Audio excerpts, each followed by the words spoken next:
وسلم علی رسولہ الکریم اما بعد فاعوذ باللہ من الشیطان الرجیم بسم اللہ الرحمن الرحیم قل بفضل اللہ وبرحمتہ فبذالک فلیفرحوا هو خیر مما یجمعون صدق اللہ مولانا العظیم وبلغنا رسولہ النبی الکریم الامین ونحن علی ذالک لمن الشاہدین والشاکرین والحمد للہ رب العالمین رب اشرح لی صدری ویسر لی امری واحلل عقدۃ من لسانی یفقہوا قولی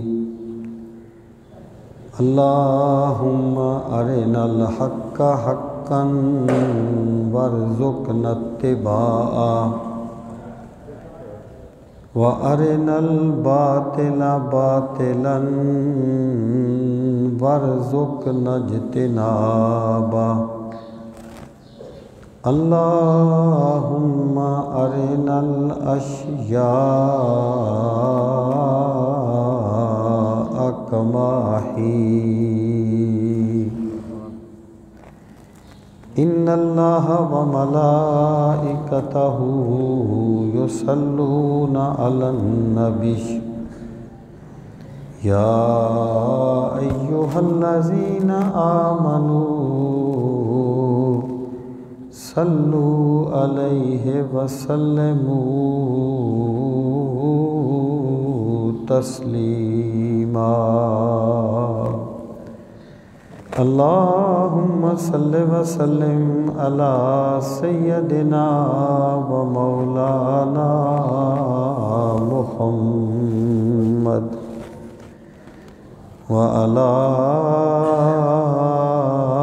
آل و اصحاب سیدنا و مولانا محمد وبارک وسلم وصلی علیہ الصلاۃ والسلام علیک یا رسول اللہ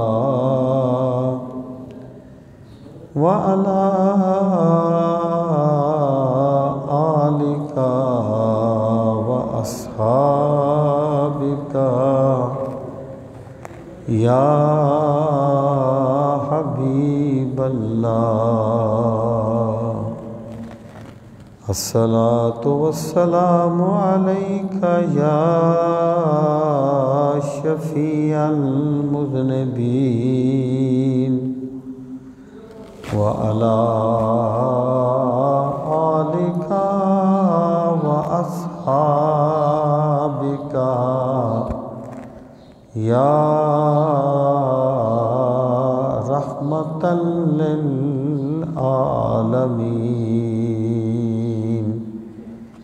صلی اللہ علی محمد عدد ما ذکرہ الذاکرون وعدد ما غفل عن ذکرہ الغافلون انتہائی عزت و احترام کے لائق قابل صد تکریم معزز و محترم سامعین اکرام، آج 1444 ہجری کا کی عید الفطر کا بابرکت دن ہے۔ رمضان المبارک کا بابرکت مہینہ اختتام پذیر ہوا اور آج عید الفطر کا پرمسرت دن ہے۔ اللہ تعالیٰ سب کے رمضان المبارک کے روزے اور عبادات کو شرف قبولیت بخشے، اور اللہ تعالی ہم سب کو اپنی بندگی کی توفیق نصیب فرمائے اور اپنی یاد پر استقامت نصیب فرمائے۔ اور جو ہمارے بھائی اور ہمارے ساتھی پچھلی عید میں ہمارے ساتھ تھے، آج اللہ کے حضور پہنچ چکے ہیں، بارڑ بند کر مسئلہ بند۔ اللہ تعالیٰ ان کی مغفرت فرمائے اور ان کے درجات کو بلند فرمائے۔ سامعین محترم، یہ جو عید الفطر کا دن ہے، یہ اہل اسلام کے لیے بڑی خوشی اور بڑی مسرت کا دن ہے۔ رسول کریم صلی اللہ تعالیٰ علیہ وآلہ وسلم نے اس کو یوم الجائزہ کے نام سے تعبیر فرمایا ہے۔ جائزہ کہتے ہیں انعام کے دن کو، انعام پانے کو۔ مراد یہ ہے کہ عبادات میں جو یہ رمضان المبارک میں بندہ مومن نے اللہ تعالیٰ کی جو عبادات بجا لائی ہیں، آج اس کے اللہ تعالیٰ کی طرف سے اس کا انعام ملنے کا دن ہے، اور یہی اس کی خوشی کا سبب ہے۔ اصل میں بہت زیادہ اونچی آواز ہے اس میں۔ میں یہ عرض کرنا چاہتا ہوں کہ اسلام میں خوشی کا تصور کیا ہے۔ خوشی بندہ مومن کو کس وقت ہونی چاہیے اور اس کے اظہار کا طریقہ کیا ہے؟ دیکھیں، خوشی اور غم جو ہے نا، یہ تو ایک انسانی جبلت ہے۔ جب سے انسان دنیا میں آیا، خوشی اور غم کا معاملات اس کے ساتھ ساتھ چلتے ہیں۔ لیکن لوگوں نے خوشی کا اظہار کیسے کیا؟ اگر آپ دیگر پہلی تہذیبوں کو دیکھیں یا مختلف تہذیبوں کو دیکھیں، کس موقع پر کیا؟ انہوں نے خوشی کا اظہار یا تو موسمی اعتبار سے کیا کہ بھئی سردی ختم ہوئی ہے، بہار آئی ہے تو ایک دن رکھو، یا انہوں نے کسی ملکی جنگی اعتبار سے کیا کہ ہمیں فلاں قوم پہ اتنی فتح ملی تھی، اس دن کو ہم تہوار کے طور پر منائیں گے، خوشی کے طور پر منائیں گے۔ یعنی یا اس میں کوئی موسمی چیزیں تھیں یا کوئی قومی قسم کی چیزیں تھیں، اور پھر خوشی منانے کا جو طریقہ تھا وہ بھی لوگوں نے اپنے پاس سے بنایا۔ اصل بات یہ ہے کہ جس طرح اللہ تعالیٰ نے انسان کی ایک فطرت رکھی ہے، اس کی ایک جبلت بنائی ہے، اسی طرح اس کا اظہار کس طریقے سے کرنا ہے، اس کا پتہ بھی دراصل وحی سے چلتا ہے۔ ورنہ لوگ جو ہے نا، وہ عجیب و غریب قسم کی رسمیں بنا لیتے ہیں جو وحی سے کٹ جاتے ہیں۔ اس کی وجہ یہ ہے کہ انسان جو ہے نا، یہ اپنے حتمی نفع اور نقصان کا فیصلہ نہیں کر سکتا۔ اب دیکھیں، فرض کریں یہ شادی ہے، ایک فطرتی چیز ہے اور ایک خوشی کا موقع بھی ہے، لیکن لوگوں نے کیسی کیسی رسمیں بنا لی تھی اور بنائی ہوئی ہیں۔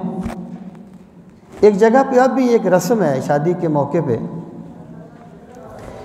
کہ جو جب دولہا بارات لے کے جاتا ہے تو دلہن کے بھائی یا اس کے جو قریبی رشتہ دار ہیں وہ دولہا کو ڈنڈے مارتے ہیں نکاح کے موقع پر، اور وہ یہ تاثر دیتے ہیں کہ ہماری جو دلہن جا رہی ہے نا یہ بے وارث نہیں ہے، ہم اس کے وارث موجود ہیں۔ دیکھیں نا کیا کنسیپٹ ہے۔ انسان جو ہے نا، انسان یہ ہر ایک یعنی نظریہ جتنا بھی غلط ہو، ایک کام جتنا بھی غلط ہو، اس کے پیچھے یہ کوئی لاجک ضرور رکھتا ہے، وہ جیسی بھی لاجک کیوں نہ ہو۔ یہ الگ بات ہے کہ وہ صحیح فیصلہ نہیں کر سکتا۔ مثلا مشرکین مکہ جو تھے وہ کہتے تھے کہ مردار جو ہے نا یہ حلال ہے، جو جانور خود مر گیا ہے نا مردار، وہ حلال ہے۔ وہ کہتے تھے کہ یار جس کو تم ذبح کر کے مار دیتے ہو اس کو کھا لیتے ہو، جس کو اللہ نے مار دیا اس کو نہیں کھاتے۔ لاجک تو ہے نا ان کی، اگرچہ غلط ہے، جتنی بھی غلط ہے، لیکن ایک انہوں نے گڑھی ہوئی تو تھی نا۔ اور وہ بیت اللہ شریف کا جب طواف کرتے تو ننگے بدن کرتے تھے، کہتے تھے ہمارے کپڑے اس لائق نہیں ہیں کہ ہم کپڑے پہن کے بیت اللہ کا طواف کریں، یعنی انہوں نے بھی دیکھ لاجک گڑھی ہوئی تھی۔ میں یہ عرض کرنا چاہتا ہوں کہ جبلت جو ہوتی نا انسان کی، یہ ہر جگہ پائی جاتی ہے، لیکن اس کی حدود کا تعین شریعت نے کرنا ہوتا ہے۔ جس قوم نے شریعت کو چھوڑ دیا ہے وہ قوم پھر خیر کے نام پہ بڑے بڑے شر کرتی ہے، اور بلائی کے نام پہ بڑی بڑی برائیاں ان سے سرزد ہوتی۔ سامعین محترم، اللہ رب العزت نے قرآن مجید میں ارشاد فرمایا، قُلْ بِفَضْلِ اللَّهِ وَبِرَحْمَتِهِ فَبِذَلِكَ فَلْيَفْرَحُوا۔ اے میرے نبی صلی اللہ علیہ وسلم، آپ ان لوگوں سے فرما دیں کہ جب بھی تم پر اللہ کا فضل ہو اور اللہ کی کوئی رحمت ہو، فَلْيَفْرَحُوا، تو خوشی کا اظہار کیا کریں۔ امر کا صیغہ ہے، جب بھی تم پر اللہ کا فضل ہو، اللہ کی رحمت ہو تو خوشی کا اظہار کیا کریں۔ یہاں پر پہلی بات یہ کہ جس تناظر میں یہ آیہ کریمہ ہے وہ تناظر یہ ہے کہ اس سے پہلے نزول قرآن کا ذکر ہے اور رسول کریم صلی اللہ تعالیٰ علیہ وآلہ وسلم کی تشریف آوری کا یا آپ کی بعثت کا ذکر ہے۔ اور یہ بات بھی میں عرض کر دوں، آج 22 اپریل ہے اور شمسی اعتبار سے آج رسول کریم علیہ السلام کا یوم میلاد بھی ہے، یعنی آج ہمارے لیے کئی عیدیں ہیں۔ آج شمسی اعتبار سے ہمارے لیے عید میلاد النبی بھی ہے اور ہمارے لیے یہ عید الفطر بھی ہے۔ تو یعنی اس کا جو پس منظر ہے وہ تو یہ ہے، لیکن قرآن مجید کا اسلوب یہ ہے کہ ایک آیت نازل تو کسی ایک موقع پہ ہوتی ہے، لیکن اس کا حکم جو ہے وہ عام ہوتا ہے، اسے آپ اپنے عموم پر رکھیے۔ تو اللہ پاک فرماتا ہے کہ جب بھی تم پر اللہ کا فضل ہو، اللہ کی رحمت ہو، تو خوشی کا اظہار کیا کرو۔ اب دو باتیں ہیں، پہلی بات یہ ہے کہ فضل اور رحمت سے مراد کیا ہے، اور دوسری بات یہ ہے کہ خوشی کا اظہار کرو۔ میں کہوں بھی خوش ہو جاؤ تو بندہ خوش تو نہیں ہو جائے گا، یعنی یہ تو نہیں ہو سکتا کہ آپ ایک بندے سے کہیں خوش ہو جاؤ تو وہ خوش ہو جائے، آپ کہیں غمگین ہو جاؤ تو وہ غمگین ہو جائے، اس کے پیچھے تو ایک پوری لاجک ہوتی ہے نا۔ تو اللہ پاک نے فرمایا کہ خوش، جبکہ یہ جو جذبات ہوتے ہیں یہ تو بندے کے اختیار میں نہیں ہوتے، یعنی ایک بندہ ہے اسے آپ کہیں خوش ہو جائیں، وہ خوشی یعنی وہ جملہ کی بول دے گا کہ میں خوش ہوں، اس کے دل میں تو خوشی نہیں آ سکتی نا آپ کے کہنے سے یا کسی اس طریقے سے کہنے سے۔ تو اللہ تعالیٰ نے حکم دیا کہ تم خوش ہو جاؤ، خوشیاں منایا کرو۔ اس سے کیا مراد ہے؟ سامعین محترم، جو پہلی چیز ہے اللہ کا فضل اور اللہ کی رحمت کیا ہے؟ دیکھیں، ہر وہ چیز جو بندے کو اللہ کے قریب کر دے وہ اللہ کا فضل ہوتا ہے۔ ہر وہ چیز جو بندے کو اللہ کے قریب کر دے، وہ دولت ہو، وہ منصب ہو، وہ اولاد ہو، وہ دوستوں کا جتھا ہو، وہ کچھ بھی ہو، اگر کوئی چیز مثلا پیسہ ہے، اللہ کا فضل ہے، لیکن کب تک؟ جب تک یہ بندے کو اللہ سے دور نہیں کرتا، جب تک یہ بندے کو اللہ سے دور نہیں کرتا۔ منصب فضل ہے، لیکن کب تک؟ جب تک یہ بندے کو اللہ سے دور نہیں کرتا۔ اگر منصب اللہ سے دور کر دے تو اللہ کا فضل نہیں ہے، اللہ کا عذاب ہے۔ اگر پیسہ اللہ سے دور کر دے تو اللہ کا فضل نہیں ہے، اللہ کا عذاب ہے۔ ہر وہ چیز جو اللہ کے قریب کر دے وہ اللہ کا فضل ہے، جو اللہ سے دور کر دے وہ اللہ کا عذاب ہے۔ پہلے تو ہمیں اس بات کو اچھی طرح سمجھ لینا چاہیے۔ اللہ پاک نے فرمایا وَلَا تُعْجِبْكَ أَمْوَالُهُمْ وَلَا أَوْلَادُهُمْ إِنَّمَا يُرِيدُ اللَّهُ لِيُعَذِّبَهُمْ بِهَا فِي الْحَيَاةِ الدُّنْيَا وَتَزْهَقَ أَنفُسُهُمْ وَهُمْ كَافِرُونَ کہ لوگوں کا مال اور دولت تمہیں تعجب میں نہ ڈالے، ہم چاہتے ہیں کہ انہیں مال اور دولت سے اس دنیا میں عذاب دیں اور دنیا سے اس حال میں جائیں کہ کافر ہو کے دنیا سے جائیں۔ میرے بھائی، جب مال و دولت اللہ سے دور، مطلق مال اللہ کا فضل نہیں ہوتا ہر حال میں۔ یہاں پر جو بندہ دنیا جہان کی کرپشن کرتا ہے، دنیا جہان کے غریبوں کا مال لوٹ کے کھا جاتا ہے، کہتا ہے جی بڑا فضل ہے اللہ کا مجھ پہ، بڑا فضل ہے اللہ کا مجھ پہ۔ یہ تجھ پہ اللہ کا فضل نہیں ہے، تیری مت ماری گئی ہے۔ یہ تجھ پہ اللہ کا عذاب ہے، تیری سوچ مسخ ہو گئی ہے۔ تجھ پر حقیقت اس دن کھلے گی جب تیری کفن کی تنیاں کھل جائیں گی، جب تیرے غیب کے پردے اٹھ جائیں گے، تب تجھے پتہ چلے گا کہ یہ اللہ کا فضل تھا یا کیا تھا۔ یہ اللہ کا فضل نہیں ہوتا۔ اللہ کا فضل ہر اس چیز کو کہتے ہیں جو بندے کو اللہ کے قریب کر دیتا ہے۔ وہ تخت شاہی ہو، اللہ کا فضل ہوتا ہے۔ وہ مال و دولت کے انبار ہوں، اللہ کا فضل ہوتا ہے۔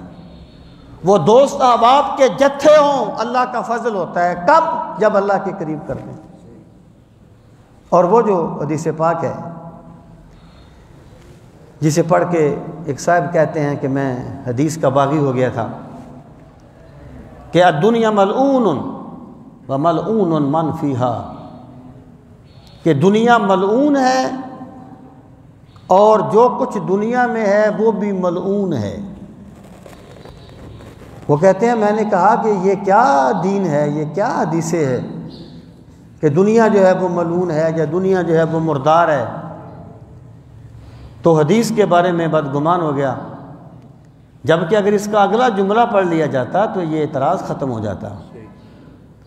اس کا اگلا جملہ یہ تھا کہ الدنیا ملعون وملعون من فیہا الا من ابتغی بہ وجہ اللہ، کہ دنیا اور اموال دنیا ملعون ہے مگر وہ چیز ملعون نہیں ہے جس کے ساتھ اللہ کی رضا کو طلب کیا جائے۔ اگر منصب اللہ کے قریب کر دے تو اللہ کا فضل ہے، اللہ سے دور کر دے تو اللہ کا عذاب ہے۔ دیکھیں، جب رسول کریم صلی اللہ تعالیٰ علیہ وآلہ وسلم نے فرمایا کہ لوگوں مسجد نبوی کی توسیع کرنی ہے، توسیع کرنی ہے، کون ہے جو اس کے لیے وسائل مہیا کرے؟ اللہ اسے جنت عطا کرے گا۔ تو یہ غریب بندے کا کام نہیں تھا، یہ کسی غریب کا کام نہیں تھا، غریبوں کی اپنی شان ہے، یہ کام اور امیر بندے کا کام تھا۔ پھر اس وقت غنی حضرت عثمان غنی رضی اللہ تعالیٰ عنہ اٹھے،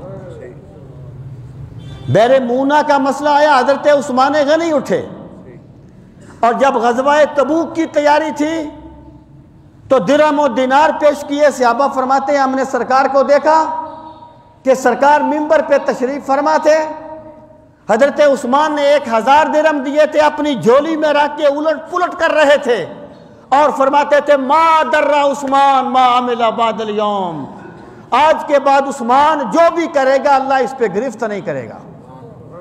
اللہ کا فضل ہے نا، دولت اللہ کا فضل ہے نا، لیکن اگر دولت بندے کو اللہ سے دور کر دے، جیسے وہ ثعلبہ تھا کہ سرکار کی بارگاہ میں آ گیا، غریب تھا، منافق تھا، غریب تھا، ہر وقت مسجد میں رہتا تھا، اس کا لقب تھا حمامۃ المسجد، مسجد کی کبوتری، جاتا ہی نہیں تھا مسجد سے۔ تو سرکار کے پاس آیا، کہنے لگا اے اللہ کے رسول صلی اللہ علیہ وسلم دعا فرمائیے اللہ مجھے مال دے دے۔ دیکھیں میں کہا کرتا ہوں اللہ سے مال مانگو تو ساتھ ظرف بھی مانگا کرو، اے اللہ منصب دے اور منصب سنبھالنے کا ظرف بھی دے، یہ نہ ہو پہلے تو میں بڑا عاجز ہوں پھر میری گردن میں سریا آ جائے۔ یہ کم ظرفوں کا کام ہوتا ہے، کمینوں کا کام ہوتا ہے۔ جن کو اللہ دولت دیتا ہے وہ ہفت اقلیم کے بادشاہ بھی ہوتے ہیں، اللہ کی بارگاہ میں سجدے کرنے والے ہوتے ہیں، اللہ کے بندوں کے خادم ہوتے ہیں۔ تو سرکار نے اس سے فرمایا کہ ثعلبہ قلیل تطیق شکرہ خیر من کثیر لا تطیق شکرہ، کہ وہ تھوڑا مال جسے پا کر تو اللہ کا شکر کرتا رہے، اس زیادہ مال سے بہتر ہوتا ہے جس کا تو شکر ادا نہ کر سکے۔ اس نے کہا یا رسول اللہ صلی اللہ علیہ وسلم میں شکر کروں گا۔ سرکار نے دعا مانگی، اس کے پاس کچھ بکریاں تھیں، بکریوں میں اضافہ ہو گیا، ریبڑ بڑھتا گیا، سرکار نے دعا جو مانگی تھی، یہاں تک کہ اتنی بکریاں ہو گئیں کہ مدینے کی کسی حویلی میں اس کی بکریاں سماتی نہیں تھیں۔ پہلے حمامۃ المسجد تھا، مسجد کی کبوتری، پھر فرض نماز پہ آنے لگا، پھر جمعے کے جمعے آنے لگا، پھر بات اور آگے چلی گئی، اتنی بکریاں ہو گئی، لے کر شہر سے باہر چلا گیا۔ تو زکوٰۃ کا حکم آ گیا تھا، سرکار نے فرمایا کہ جاؤ اس سے کہو زکوٰۃ دے۔ جس طرح غریب بندہ بخل کرتا ہے نا، امیر بندہ بھی بخل کرتا ہے، اس کا بخل ذرا بڑے لیول کا ہوتا ہے۔ غریب کی خواہشات بڑی چھوٹی ہوتی ہیں، اس کی تمنائیں بڑی چھوٹی ہوتی ہیں۔ یہ گداگر ہیں جن کو 10 روپے کی امید، آپ ان کو 50 دے دیں وہ پاگل ہو جائیں گے خوشی سے۔ خواہشات بڑی چھوٹی ہوتی ہیں، امیر بندے کی خواہشات بڑی ہوتی ہیں اور بخل بھی بہت بڑے بڑے ہوتے ہیں۔ یہ ملکوں کو تباہ ان کے بخل کرتے ہیں، غریبوں کے بخل نہیں کرتے۔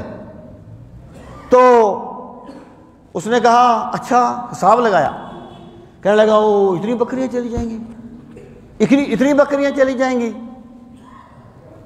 تو صحابہ کرام واپس آ گئے، اس نے زکوٰۃ، اس نے کہا سوچتا ہوں، زکوٰۃ نہیں دی، واپس آ گئے۔ ابھی صحابہ کرام نے بتایا نہیں تھا، تو سرکار نے ان کو دیکھ کے فرمایا ویح لثعلبہ، ثعلبہ تو ہلاک ہو گیا، ثعلبہ تو برباد ہو گیا۔ پھر اسے خیال آیا کہ میں نے غلطی کی، جس رب نے مجھے دیا تھا نا میں نے اس کے نام پہ نہیں دیا۔ یہ بندے کی کمزوری ہے کہ اگر کوئی بندہ اس پہ احسان کرتا ہے یہ زندگی بھر کے لیے اس کا ممنون ہو جاتا ہے، لیکن جس رب کے احسانات کو یہ گن نہیں سکتا نا، اس مال کو اسی کی بغاوت کا ذریعہ بنا لیتا ہے۔ اس کو خیال آیا میں نے غلط کیا، تو مال لے کے آیا، یا رسول اللہ صلی اللہ علیہ وسلم قبول فرمائیے، یہ میں زکوٰۃ کا مال لے کے آیا ہوں۔ فرمایا اپنا مال لے جا، مجھے رب نے تیرا مال لینے سے منع کر دیا ہے۔ ایک وقت وہ بھی آتا ہے جب بندہ دیتا ہے تو رب لیتا نہیں ہے، پھر وہ کہتا ہے کاش مجھے تھوڑا سا وقت مل جائے، میں اپنے رب کی بندگی کر لوں۔ فرمایا چلا جا، مجھے رب نے تیرا مال لینے سے منع کر دیا ہے۔ واپس آ گیا، پھر عہد صدیقی میں آیا، واپس کر دیا گیا، عہد فاروقی میں آیا، عہد عثمانی میں مر گیا، مال تو تھا نا اس کے پاس۔ بندے کے اندر جو مفتی بیٹھے ہیں نا، اس سے فیصلہ کروایا کرو۔ یہ دل کا مفتی غلط نہیں بولتا، غلط فتوے نہیں دیتا، بندہ خود سوچے کہ میرے پاس جو اللہ نے مجھے دیا ہے یہ مجھے اللہ کے قریب کرتا ہے یا اللہ کے دور کرتا ہے۔ یہ کیا بات ہوئی کہ جب بندہ اس کے پاس مال و زر نہ ہو تو وہ اچھا بندہ ہو، مال و زر آ جائے تو وہ باغی بن جائے؟ یہ کیا بات ہوئی؟ تو فضل اور رحمت، پہلی بات یہ ہمیں سمجھ لینی چاہیے کہ مطلق مال فضل نہیں ہے، مطلق منصب فضل نہیں ہے، مطلق دوست احباب فضل نہیں ہے۔ ہر وہ چیز جو اللہ کے قریب کر دے وہ اللہ کا فضل ہے۔ اگر مال اللہ کے قریب کر دے تو مال اللہ کا فضل ہے، غربت اللہ کے قریب کر دے تو غربت اللہ کا فضل ہے۔ رب کے حکمت پہ، رب کے علم پہ ہمیں اعتبار کرنا چاہیے۔ بندے کا کام کوشش کرنا ہے، زندگی کے فیصلے کرنا نہیں ہے۔ زندگی کے فیصلے میرا خدا کرتا ہے، بندے کا کام ہے کوشش کرے، پھر خدا دے بندہ راضی، خدا نہ دے بندہ راضی، بندے کا کام کوشش کرنا ہے۔ تو پہلی بات یہ، قل بفضل اللہ و برحمتہ، جب اللہ کا فضل، اکبر نے کہا تھا اسے ہم آخرت کہتے ہیں جو مشغول حق رکھے، اسے ہم آخرت کہتے ہیں جو مشغول حق رکھے، اور خدا سے جو کرے غافل اسے دنیا سمجھتے ہیں۔ وہ نماز جو اللہ سے بندے کو دور کر دے وہ دنیا ہے، اور وہ پتھر کوٹنا جو بندے کو اللہ کے قریب کر دے وہ آخرت ہے۔ دیکھا یہ جاتا ہے کہ بندہ اللہ کے قریب ہو رہا ہے یا اللہ کے دور ہو رہا ہے۔ قل بفضل اللہ و برحمتہ فبذلک فلیفرحوا، لوگو جب بھی تم پہ اللہ کا فضل ہو، اللہ کی رحمت ہو تو خوشی کا اظہار کیا کرو۔ اب یہ ہے کہ اللہ کا فضل تو ہو گیا، اب خوشی کیسے ملے گی؟ ایک تو یہ خوشی ہے نا جو بندے کو طبعی طور پر ہو جاتی ہے۔ ایک ڈاکو ڈاکہ مارتا ہے، اس نے اپنا اخلاق تباہ کیا، دین تباہ کیا، آخرت تباہ کی، خوش تو ہوتا ہے نا کہ میں کامیاب ہو گیا ہوں۔ یہ خوشی نہیں ہوتی، یہ سمندر کا پانی پی کے جیسے بندہ سمجھتا ہے کہ میری پیاس کم ہو گئی ہے، وہ بات ہوتی ہے۔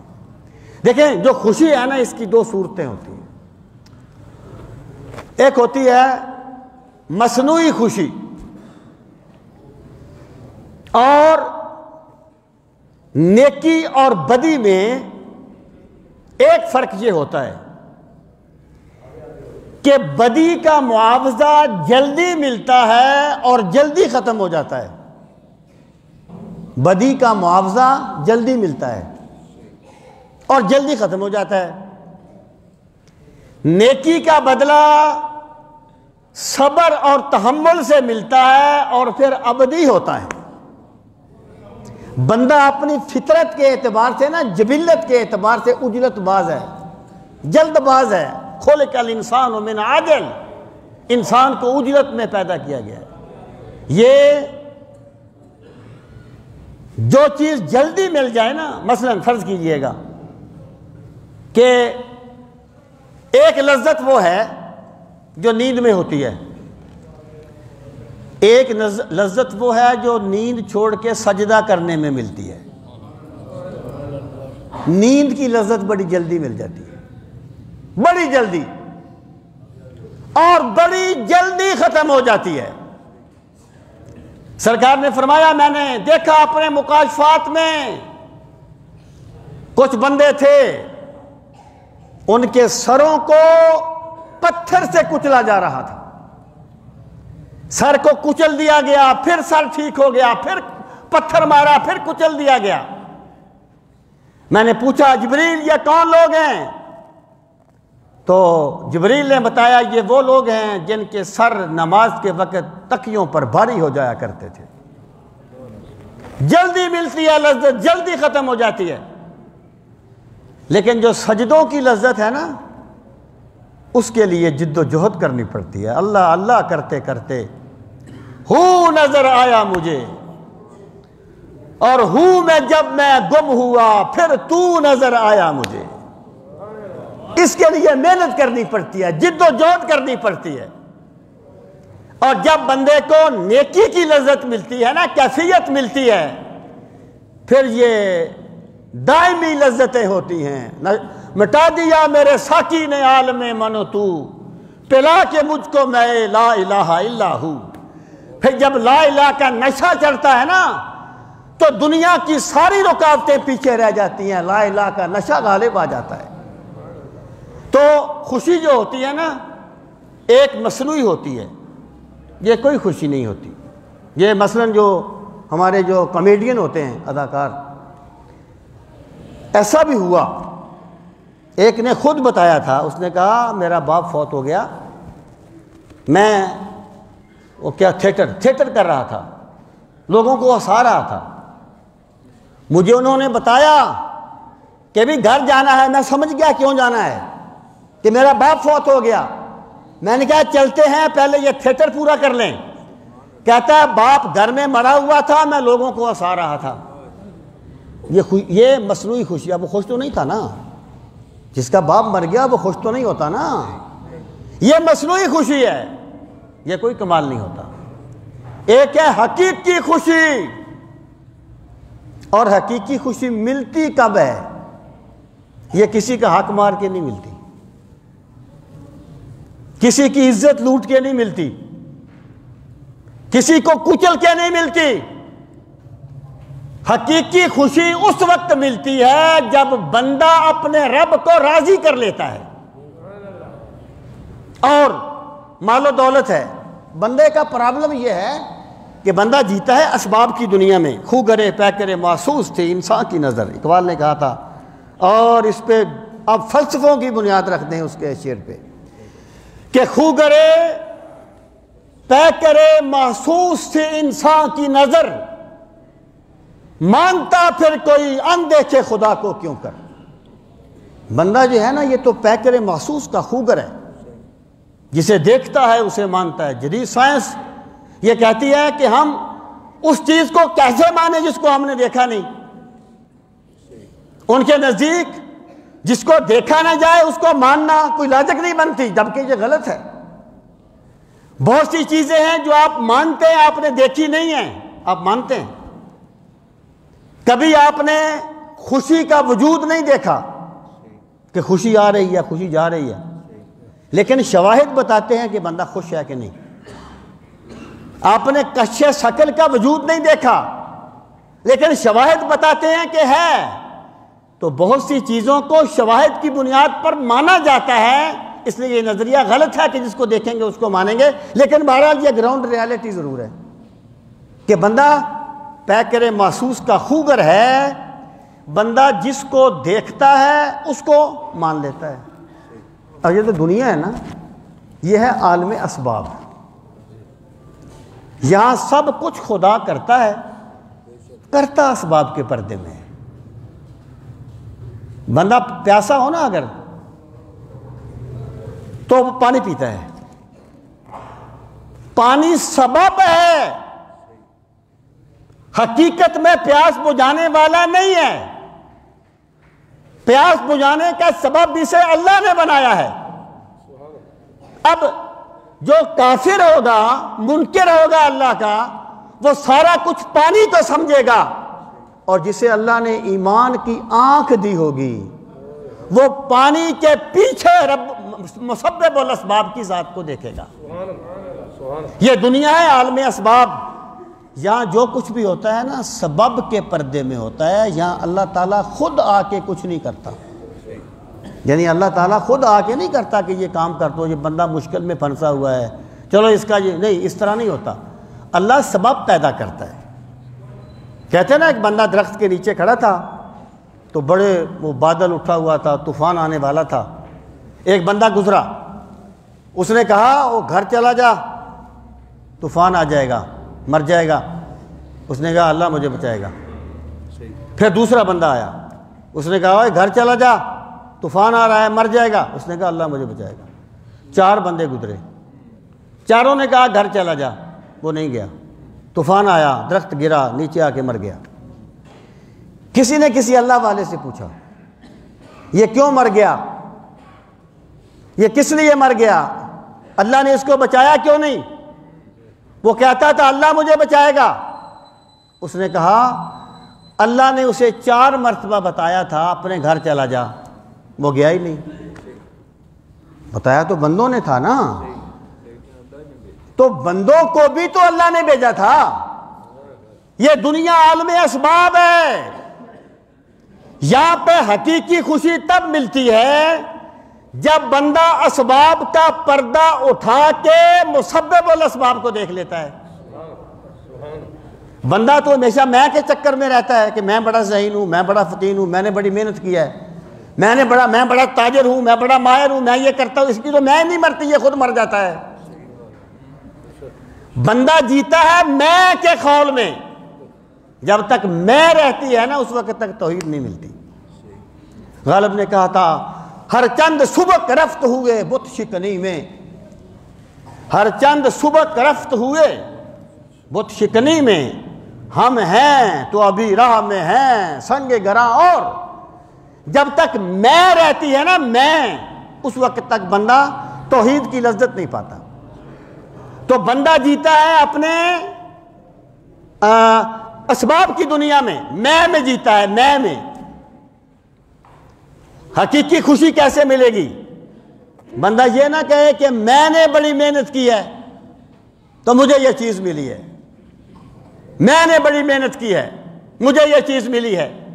حق یہ ہے کہ اگر رب تیری دستگیری نہ کرتا تو محنت کیسے کر لیتا؟ اس سر کو یہ رتبہ بھی تیرے در سے ملا ہے، اس سر کو یہ رتبہ بھی تیرے در سے ملا ہے، اور حق یہ ہے کہ یہ سر بھی تیرے در سے ملا ہے، اور لوگوں کو ملا ہے تو مقدر سے ملا ہے، اور مجھ کو تو مقدر بھی تیرے در سے ملا ہے۔ جب بندہ یہ سوچے نا یہ میرے رب نے مجھے عطا کیا ہے، تب نہ اس میں تکبر آتا ہے، اور پھر اس کو وہ خوشی ملتی ہے جو ابدی خوشی ہوتی ہے، سرمدی خوشی ہوتی ہے۔ سامعین محترم، اب یہ جو خوشی ہے، یہ جو مسرت ہے، یہ کوئی ایسی چیز نہیں ملتی، ایسی چیز نہیں ہے جس کو بندہ بازار سے خرید کے لے آئے، جس کو بندہ کسی سے چھین لے۔ یہ ایک پروسیس کا نتیجہ ہے، یہ ایک پورا عمل کا نتیجہ ہے۔ اب بندے کو خوشی کیسے ملتی ہے؟ یہ اسلامی کنسپٹ اس کو واضح کرتا ہے، جو تصور ہے اس کا خوشی کا، کہ خوشی کس وقت بندے کو ملتی ہے، حقیقی خوشی۔ یہ آپ عید کے موقعوں کو دیکھیں، اسلام میں 2 ہی تہوار ہیں، ایک عید الفطر ہے، ایک عید الاضحیٰ۔ اب یہ دیکھیں اسلام نے کس موقع پر رکھے ہیں۔ اسلام عید کا دن فتح بدر کے دن بھی رکھ سکتا تھا، جس دن کفر کی کمر ٹوٹ گئی تھی اور جن کے کپڑے پھٹے ہوئے تھے انہوں نے سرداروں کی باٹیاں نوچ کے رکھ دی تھی۔ اٹھا سا کیا پردہ اس راز سے، لڑا دے ممولے کو شہباز سے۔ اس دن میرے رب نے اس طرح، لیکن اسلام نے بدر کے دن خوشی کا، عید کا دن نہیں رکھا، بدر فتح بدر کے دن۔ اس کا مطلب یہ ہے اسلام کا تصور کچھ اور ہے۔ یہ کس وقت رکھا؟ جب بندوں نے روزے رکھ لیے، بندوں نے روزے رکھے، بندوں نے تراویح پڑھی، اعتکاف والوں نے اعتکاف کیے۔ جتنی عبادت رمضان میں ہوتی ہے منفرد ہے پورے سال سے۔ جب بندوں نے اس طرح اللہ کی عبادت کی، اب اللہ نے فرمایا لوگوں اب یہ موقع ہے کہ تم خوشیاں مناؤ، یہ تمہارے لیے عید کا دن ہے۔ تو خوشی کس وقت بندے کو ملتی ہے؟ حقیقی خوشی کی بات کر رہا ہوں، ورنہ چور چوری میں کامیاب ہو جائے تو خوش ہوتا ہے، ڈاکو ڈاکہ مار کے، فراڈی فراڈ کر کے، پلاٹوں پہ قبضہ کرنے والے کسی پلاٹ پہ قبضہ کر کے خوش ہو جاتے ہیں، لیکن یہ خوشی دائمی نہیں ہے۔ رسول کریم علیہ السلام نے فرمایا جس نے کسی کی ایک بالشت زمین پہ قبضہ کیا، قیامت کے دن اس کے 7 توق اس کے گلے میں ڈال دیے جائیں گے۔ یہ تو عذاب بننے کے پیش خیمے ہیں جنہیں بندہ اپنے لیے خوشی کا سامان سمجھتا ہے، بندہ اپنے لیے خوشی سمجھتا ہے۔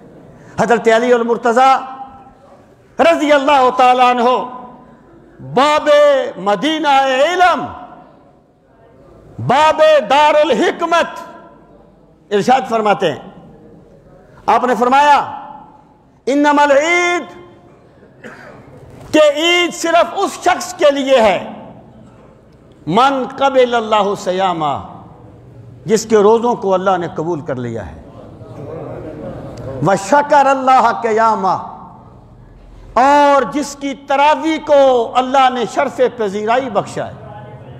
اور پھر آپ فرماتے ہیں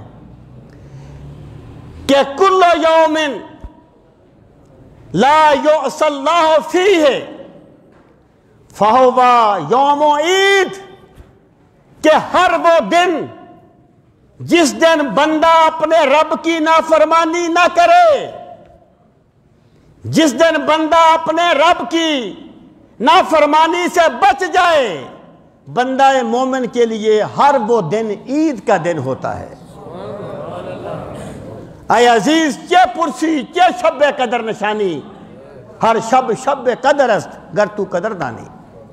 سامعین محترم، عید جو ہے نا، عید ہمارے یہاں تو یہ کنسپٹ ہے کہ یوں ہی عید کا چاند طلوع ہوتا ہے تو فحاشی، بے حیائی، استغفر اللہ، اس طرح کہ جیسے ہم نے یہ سارا کچھ کیا ہی اس لیے تھا کہ ہمیں بعد میں آزادی مل جائے۔ او خدا کے بندوں، اگر رمضان کے اثرات ہمارے وجود پہ بعد میں نظر نہ آئیں تو پھر ہمیں اپنے رویوں پہ غور کرنا چاہیے نا۔ ایک صوفی کے پاس کوئی بندہ آیا تھا، اس نے کہا کہ حضرت میں نماز پڑھتا ہوں، مجھے کیا پتا ہے میری نماز قبول ہوئی ہے کہ نہیں ہوئی؟ بندے کو تو نہیں پتا ہوتا۔ انہوں نے کہا بیٹا بڑی آسان بات ہے، جب تو ایک نماز پڑھے اور تیرا دل کرے کہ تو دوسری نماز بھی پڑھے، تیرا دل کرے کہ تو گناہ چھوڑ دے، تیرا دل کرے کہ تو مولا کی بندگی کرے، جب نماز کے بعد تجھ میں عبادت کا جذبہ آ جائے، اس کا مطلب یہ ہے تیری نماز کو اللہ نے قبول کر لیا ہے۔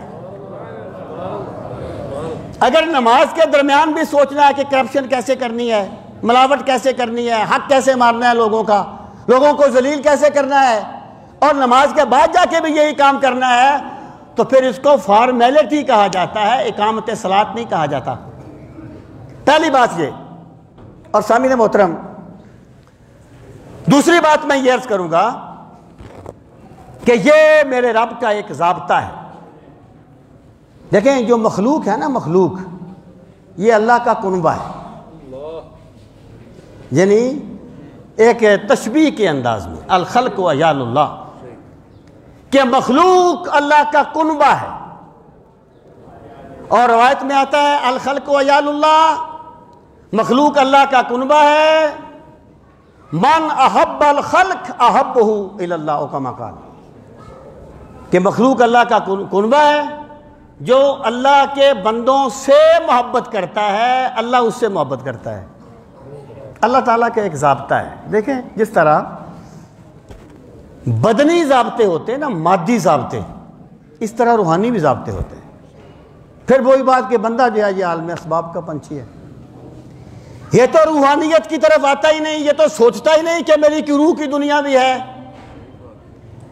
اسے یہ تو یقین ہے کہ زہر کھاؤں گا تو مر جاؤں گا، لیکن یہ یقین نہیں ہے کہ اگر میں نے رب کی نافرمانی کی تو پھر بھی مر جاؤں گا۔ جس طرح مادی ضابطے ہوتے ہیں اس طرح روحانی ضابطے بھی ہوتے ہیں۔ اللہ تعالیٰ قادر مطلق ہے، وہ ضابطوں کا محتاج نہیں ہے، قانون کے محتاج میں اور آپ ہیں۔ میرا رب فعال لما یرید، جو چاہے وہ کرتا ہے، قانون اس نے بنائے ہیں اس کے لیے نہیں، وہ مالک مطلق ہے۔ دنیا میں کوئی مالک نہیں ہے، بندہ اپنے وجود کا بھی مالک نہیں ہے، اپنے مال کا بھی مالک نہیں ہے، اپنی مرضی کا بھی مالک نہیں ہے۔ ایک بادشاہ اپنے ملک کا مالک نہیں ہوتا، سروری زیبا فقط اس ذات بے ہمتا کو ہے، سروری زیبا فقط اس ذات بے ہمتا کو ہے، حکمراں ہے ایک وہی باقی بتانے آزری۔ اللہ تعالیٰ جو چاہے کر سکتا ہے، اس نے قانون بنا دیا آگ جلائے گی، لیکن جب وہ چاہتا ہے تو آگ سے حدت چھین لیتا ہے، چھین لیتا ہے آگ سے حدت۔ اللہ نے ضابطہ بنا دیا، پانی چلتا ہے، سمندر کا پانی مسلسل چلتا ہے، لیکن جب اللہ چاہے تو سمندر کا پانی وہیں روک کے راستے بھی بنا دیتا ہے۔ اللہ تعالیٰ ضابطوں کا پابند نہیں ہے، لیکن اس نے ضابطے بنائے ہیں۔ جس طرح مادی ضابطے ہوتے ہیں اس طرح روحانی ضابطے بھی ہوتے ہیں۔ مثلا مادی ضابطے کیا ہیں کہ آگ میں ہاتھ ڈالے گا بندہ، ہاتھ جل جائے گا۔ یہ اوپر بھی اگر پیچھے جگہ نہیں ہے تو آپ اوپر تشریف لے جائیں، آپ اوپر 2 منزلیں ہیں، اوپر تشریف لے جائیں۔ یہ مادی ضابطہ ہے، ہاتھ ڈالو گے آگ میں جل جائے گا، زہر بندہ کھائے گا اس کا نقصان ہوگا، مادی ضابطے ہیں۔ اس طرح روحانی ضابطے بھی ہیں، روحانی ضابطے بھی ہیں۔ اور روحانی ضابطے مثلا امام غزالی نے لکھا المنقذ من الضلال میں، فرماتے ہیں جو بندہ، اس بات پہ غور کرنا اور ذرا پاکستان کی تاریخ کو دیکھنا، جو بندہ کسی ظالم کی مدد کرتا ہے اللہ تعالیٰ اس ظالم کو اسی پر مسلط کر دیتا ہے۔ وہ میں نے جس کے لیے ساری حدوں کو توڑ دیا، یہ آج اس نے کہا ہے کہ اپنی حد میں رہو، یہ ضابطہ ہے۔ اور امام غزالی نے اس کتاب میں نا نبوت کی ساخت پہ بحث کی ہے، کہتے ہیں یہ جو بات ہے نا یہ سوائے پیغمبر کے کوئی کہہ نہیں سکتا، یہ باتیں نبوت پر دلیل ہے، یہ روحانی ضابطہ ہے۔ اور ایک صحابی سرکار کی بارگاہ میں آئے، کہنے لگے یا رسول اللہ صلی اللہ علیہ وسلم میرا دل بڑا سخت ہو گیا ہے۔